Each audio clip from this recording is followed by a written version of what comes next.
কলমাকান্দা হাওড়া অঞ্চল নেত্রকোনা জেলার সীমান্তবর্তী এলাকার একটি উপজেলা পাঁচগাঁও কলমাকান্দা। পাহাড়ে বেষ্টিত অপরূপ সৌন্দর্যমণ্ডিত এলাকাগুলি যেন এক নৈসর্গিক সৌন্দর্যের আধার। এ যেন এক অদেখা অপরূপ বাংলাদেশে লুকিয়ে থাকা প্রাকৃতিক সৌন্দর্যের ভাণ্ডার।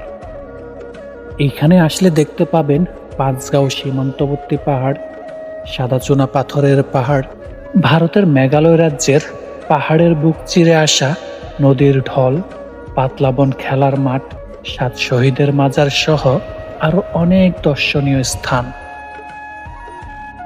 আজকে আমার ছোট্ট ভিডিওতে আপনাদের দেখানোর চেষ্টা করব কিভাবে আপনারা বাংলার এই হাওড়া অঞ্চল কলমাকান্দায় যাবেন এবং কত টাকা আপনার ব্যয় হতে পারে। আপনি বাংলাদেশে যে প্রান্তে থাকুন না কেন, বিশেষ করে বাংলাদেশের দক্ষিণ, পূর্ব ও পশ্চিমবঙ্গ থেকে যারা এই অঞ্চলে ভ্রমণ করতে চান, আপনাদের প্রথমে চলে আসতে হবে ঢাকার মহাখালী বাস টার্মিনালে। কারণ মহাখালী বাস টার্মিনাল থেকেই প্রতিনিয়ত অসংখ্য বাস ছেড়ে যায় বাংলার হাওড়া অঞ্চলের জেলা নেত্রকোনায়। যারা দিনে দিনে ভ্রমণ শেষ করতে চান তাদের জন্য রয়েছে রাত 9টা 30 মিনিট অথবা 10টা 30 মিনিটে ছেড়ে যাওয়া সালমান ট্রাভেলস। যদি সবকিছু ঠিক থাকে তাহলে এই বাসটি আপনার গন্তব্য কলমাকান্দায় আপনাকে ভোর 5টা 30 মিনিটে পৌঁছে দেবে, যার টিকিট মূল্য জনপ্রতি 450 টাকা করে। ঢাকা হতে কলমাকান্দার দূরত্ব 180 কিলোমিটার, যা পৌঁছাতে সময় লাগবে 5 থেকে 6 ঘন্টা। আপনাকে ভোর 5টা থেকে 6টার মধ্যে কলমাকান্দায় পৌঁছে দেবে। কলমাকান্দায় পৌঁছার পর সারাদিনের জন্য একটা বাইক ভাড়া নেবেন। বলে রাখা ভালো, বাইক ভাড়া নেওয়ার সময় অবশ্যই দর কষাকষি করে ভাড়া ফিক্সড করে নেবেন। আমি সারাদিনের জন্য 800 টাকা দিয়ে একটি বাইক ভাড়া নিই। একটা বাইকে কেবল 2 জন বসা যায়, সেই ক্ষেত্রে আপনার জনপ্রতি ভাড়া আসবে 400 থেকে 450 টাকা। বাইক ভাড়া করে আমরা সকালের নাস্তা সেরে পাঁচগাঁও চন্দ্রডিঙ্গার উদ্দেশ্যে রওনা হলাম। কলমাকান্দা বাজার থেকে পাঁচগাঁও চন্দ্রডিঙ্গার দূরত্ব 12 কিলোমিটার। এই এলাকায় রয়েছে অনেকগুলো হাওর, আর বাংলাদেশের জনপ্রিয় টাঙ্গুয়ার হাওরের শুরু এখান থেকে। তাই বর্ষাকালে এখানকার রাস্তাগুলো দেখতে অপূর্ব মায়াবী লাগে। রাস্তার দুপাশ দিয়ে থই থই করা জলের স্নিগ্ধ বাতাস মন ছুঁয়ে যায়।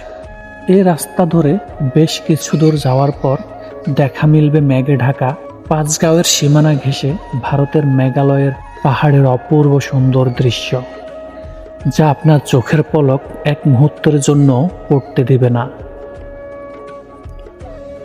পরম করুণাময় আল্লাহ তাআলার সৃষ্টি কতই না সুন্দর, যা এইখানে এসে উপলব্ধি করতে পারলাম। অবশেষে আমরা এসে পৌঁছালাম পাঁচগাঁও চন্দ্রডিঙ্গায়। এখানে অসংখ্য দোকান পাবেন, যে দোকানগুলোতে সাজিয়ে রাখা আছে ভারত থেকে নিয়ে আসা প্রসাধনী, চকলেট, পারফিউম সহ হাজারো নিত্য প্রয়োজনীয় পণ্য। আর আপনারা চাইলে দুপুরের খাবারটাও সেরে নিতে পারেন। আমাদের বাইক পার্কিং করে একটু সামনে এগিয়ে যেতেই দেখতে পেলাম পাহাড়ের গা ঘেঁষে নেমে আসা সুন্দর একটি জিরিপথ। আরও একটুখানি সামনে যেতে দেখতে পেলাম এখানকার স্থানীয় গারো সম্প্রদায়ের লোকজন এই জিরি থেকে তাদের খাওয়ার পানি সংগ্রহ করছে। আরও একটু গভীরে যেতে দেখতে পেলাম একটি ছোট্ট ঝর্ণা। ঝর্ণার হিমশীতল পানির স্পর্শে আপনার চোখে মুখে অন্যরকম এক অনুভূতির জন্ম দেয়। এখন চলুন আরো একটু ভিতরে যাওয়া যাক। ঘন সবুজে ঢাকা পাহাড়ের বুক চিরে অবিরাম বয়ে আসা স্বচ্ছ পানি আর নির্মল পরিবেশে যে কেউ প্রেমে পড়ে যেতে পারেন। যতদূর চোখ যায় শুধু পাহাড় আর পাহাড়, আর এর মাঝ দিয়ে বয়ে চলা জিরিপথ। এই যেন এক নৈসর্গিক সৌন্দর্যের লীলাভূমি। অতিরিক্ত এক্সাইটেড হয়ে আবার কেউ পাহাড়ের বেশি ভিতরে যাবেন না যেন, কারণ এই পাহাড়ের ভিতরে আছে ভারত সীমান্তের বিএসএফ ক্যাম্প। জিরি পথ ধরে বের হয়ে আমরা এখন যাচ্ছি পাঁচগাঁও চন্দ্রডিঙার বিখ্যাত সেই বটবৃক্ষের কাছে। যে বটবৃক্ষের ছায়ায় বসে প্রকৃতির টানে ছুটে চলা মানুষগুলো প্রাণ ভরে নিঃশ্বাস নেন। স্থানীয়দের মতে শত শত বৎসর পূর্বে লক্ষিন্দরের পিতা চাঁদ সওদাগরের নৌকা ডুবেছিল এইখানে, তাই পাহাড়টা দেখতে কিছুটা নৌ আকৃতির, আর এই কারণেই এর নাম রাখা হয় চন্দ্রডিঙা। পাঁচগাঁও ভ্রমণ শেষে আমরা এখন যাচ্ছি আমাদের কলমাকান্দা ভ্রমণের দ্বিতীয় গন্তব্য পাতলাবনে। মেঘালয়ের অসম সুন্দর পাহাড়ি দৃশ্য দেখতে দেখতে আমরা ছুটে চলেছি আমাদের গন্তব্যে।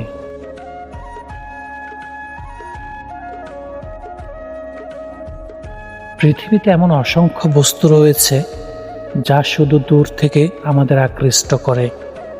সেই বস্তুটির ছোঁয়া বা হাতের মুঠোয় পেয়ে গেলে অনেকাংশে বস্তুটির মায়া কেটে যায়। ঠিক একইভাবে পাঁচগাঁওয়ে দাঁড়িয়ে থাকা ভারতের মেঘালয়ের পাহাড়ি সৌন্দর্য আপনাকে দূর থেকে অত্যাধিক পরিমাণে আকৃষ্ট করে তুলবে। নান্দনিক সৌন্দর্যে ঘেরা সীমান্তবর্তী কলমাকান্দা উপজেলার রমজাতি ইউনিয়নের পাতলাবন। পূর্ব দিগন্ত হয়ে ভারতের মেঘালয়ের পাহাড়ের প্রাচীর, তার থেকে বয়ে আসা নদী, সবুজ মাঠ, বালুর চর, সোনালী ধান ক্ষেত মিলে এই পাতলাবন।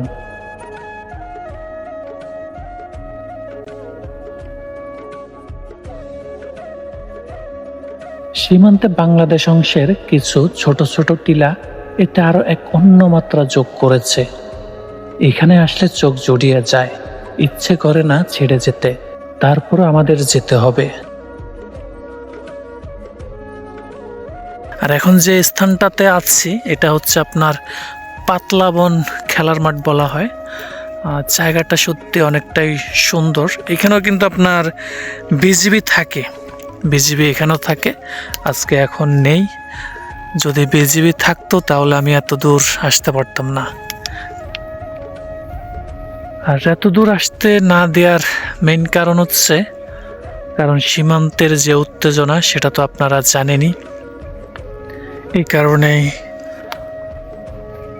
নিজেদের নিরাপত্তার জন্য কিন্তু এদিকে আসতে দেয় না। এই যে এখানে সাদা ফ্ল্যাগ দেখতে পাচ্ছেন, নদীর মাঝখানে কিছু সাদা ফ্ল্যাগ, এটা হচ্ছে ইন্ডিয়ার বর্ডার। ওই পাশটাতে দূরে একটা বিল্ডিং দেখা যাচ্ছে, একটু জুম করি। এই যে বিল্ডিংটা দেখতে পাচ্ছেন এটা হচ্ছে ইন্ডিয়ার স্কুল, প্রাইমারি স্কুল। আর নদীতে কিছু ছোট ছোট বাচ্চা দেখতে পাচ্ছি, কেউ স্নান করতেছে। মেবি সবগুলা কিন্তু স্কুল ড্রেসে আছে, স্কুল ছুটির পথে। তাই স্কুল ছাত্ররা দুষ্টামিও করতেছে, প্লাস বা নিজ বাসার দিকেও রওনা দিচ্ছে।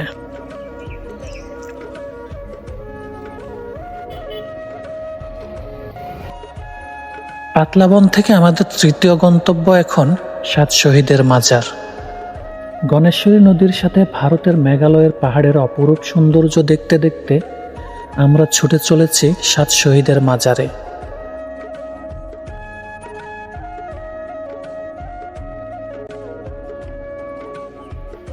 সাত শহীদের মাজার কলমাকান্দার ল্যাঙ্গুড়া ইউনিয়নের ভারত বাংলাদেশের নোম্যান্স ল্যান্ড জোনে অবস্থিত। সবুজে আচ্ছাদিত মেহগনি গাছের ছায়ায় সমাধিত করা হয়েছে বাংলার স্বাধীনতা যুদ্ধে জীবন উৎসর্গ করা 7 বীর সেনানীকে।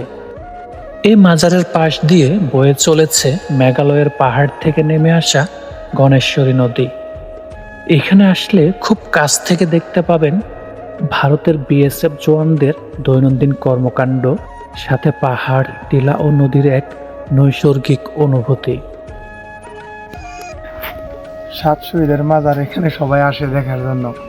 আসলেই যারা শহীদ হয়েছিল তারা আর যাওয়ার সময় পাইছে না, তখন যুদ্ধ চলাকালীন তখন তারা এখানেই মারি দিয়েছে। তারপর থেকে এই জায়গাটা বলে 7 শহীদের মাজার, মানে মরার পর ওনাদেরকে এখানে মাটি দেয়। জি জি।